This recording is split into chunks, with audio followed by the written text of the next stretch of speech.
degmada Woodward ee gobolka Cayn waxaa ka dhacay xuska dhalashada nabigeena suuban nabadgelyo iyo naxariisi korkiisa ahaatee taasoo culimada deegaankaasi Woodward ee loo yaqaan timaweynta ama xirta ay ku dhigeen deegaankaasi Woodward iyagoo si ballaaran ugu dabaaldegay dhalashada nabigeena suuban isla markaasna halkaas ka soo jeediyay qasiidooyin iyo muxaadarooyin aad u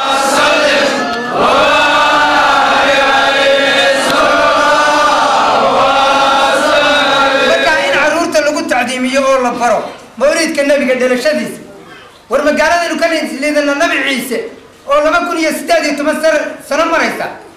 waxa ay weyneenayaan gaaladu waxa nabi ciise markuu ummadiisa la joogay wal dhalashadiisa ansaartu ay toosnayd way la weynaytay ilaa 2018 buu maraya dintiisa la nasqay bay weyneenayaan dhalashadii nabigana gaaladu saas la tawsaar waxay yiraahdeen wax la leeyahay ka jira islaamkana muxuu ku islaam dadka gaalada waxay ku gaaloobay nabigii bay diidaan caasiyeen islaamka dadkan ilaahay u hoggaansamay muslimka ana nabiga amarkiisa bay qaateen oo adeeceen weeyaan quraadi allah wa adiicu rasuul ilaahay sagaal wal ilaahay adeec rasuulkiisana adeec awaamirti ilaahay aan ku adeecanay hadaynu la nimaadno kuwa rasuulka la yiraahdo ku adeecanana aynu ka tagno hadda halka waxba ku jira gaalnimo ku jirta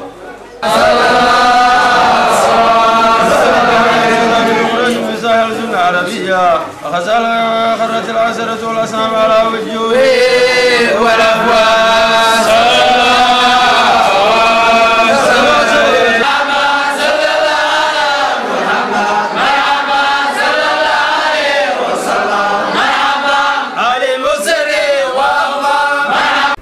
xuska dhalashada nabigeena suuban calayhi salaatu wasalaam ayaa sanad walba hal mar la xusaa caalamul islaam